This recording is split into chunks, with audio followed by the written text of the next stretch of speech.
The power of witnessing. Witnessing is something that we don't do right. We try to fix without respecting the person's experience. So I started to get a better sense of what it was to be a compassionate listener. And I think this is really, if anything is transformative in my life, it's that understanding that you don't fix things. You listen and witness and support. I think that's what the trauma, let's say the survivors of trauma, what that community really wants. It wants the respect of being listened to. Uh, what it does, it gives you a sense of gratitude of being able to be in that place, and also gratitude for having experienced some of these darker moments.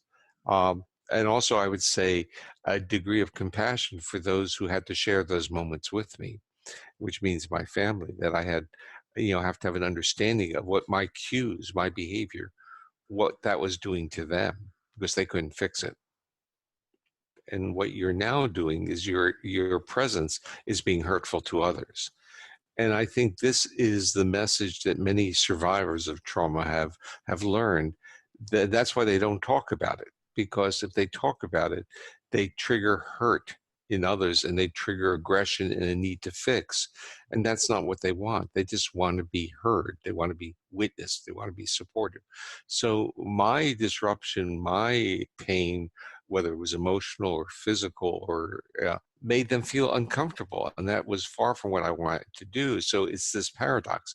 I wanted to be witnessed in comfort, but my presence now was disruptive to others. And I realized that functionally, they didn't understand, nor could they understand, because they were not in a physiological state that would enable them to relate. And that's a tough place because you need support. And we just, our culture doesn't really provide people with the right guidelines. We are such a pragmatic culture that says, you have, quote, you have everything to live for, you should enjoy this, you should do that. Well, if you're not feeling like you have anything to live for, you're not enjoying anything, someone telling you to do it is just disrespectful. And that's what our body is saying. It's a biological rudeness to us, and you're not any help to me. And I don't want to hurt you, but you're not any help. Uh, so we really just don't understand what it is to be a human.